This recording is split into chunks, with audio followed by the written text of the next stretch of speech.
Well, hello again, Steve here, and today I wanted to talk a little bit about my experience in the Navy.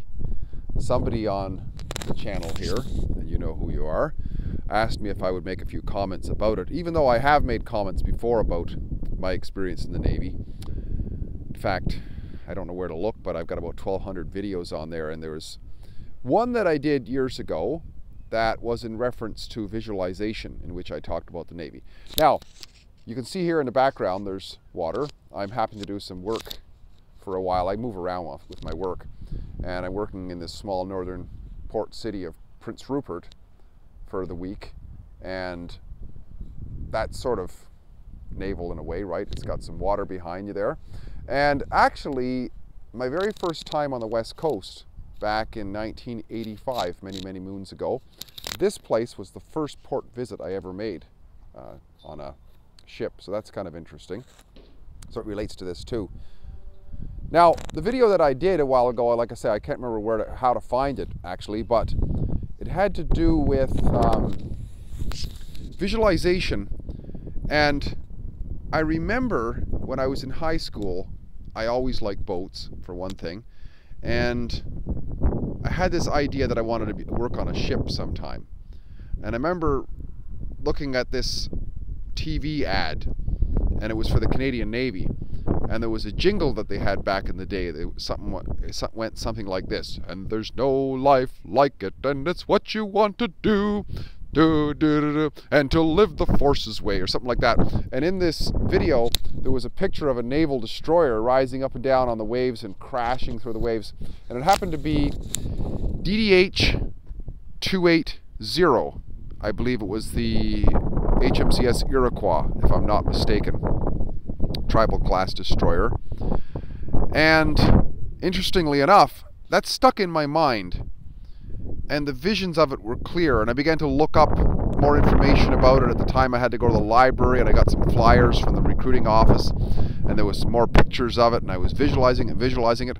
And believe it or not, within a few years after that, I actually worked on that ship. No, not that ship, a sister ship to it, the Huron, which was 281. I was off by one number. So, whether there's anything to that, I believe very strongly that there is something to visualization to a degree, right? Because we create in the subjective world, and we set out to do what we want to do, and we strive for it. We don't always get it, but we strive for it, and that's just a little bit of a story. Now, the person who asked me to comment something about the Navy asked me to talk about maybe why I got out of the Navy. Well, my mind is now that I don't like the idea of war and preparing for war, although there is necessity for self-defense. The whole state apparatus of it I disagree with for sure, because what really ticked me off was when Stephen Harper sent F-18s to bomb Libya, and I'm thinking, that's it for me. I cannot support this. What the hell did Muammar Gaddafi do to us, right? And there we are dropping bombs at hundreds of thousands of dollars worth of bombs on Libya, for crying out loud. Really ticked me off. But that's an aside. Okay, so why I got out of the Navy at the time, that wasn't my mind at the time. I had signed up for 5 years, and my 5 years were up. I never intended to stay any longer, so I moved on, and I worked in other areas of the marine world. I worked on ferries, I worked on a research vessel, some harbor tugs, and so on, and then repairing yachts and different things like that. Took some of my experience with me. But yeah, enough about me now. But I guess the lesson here is visualization.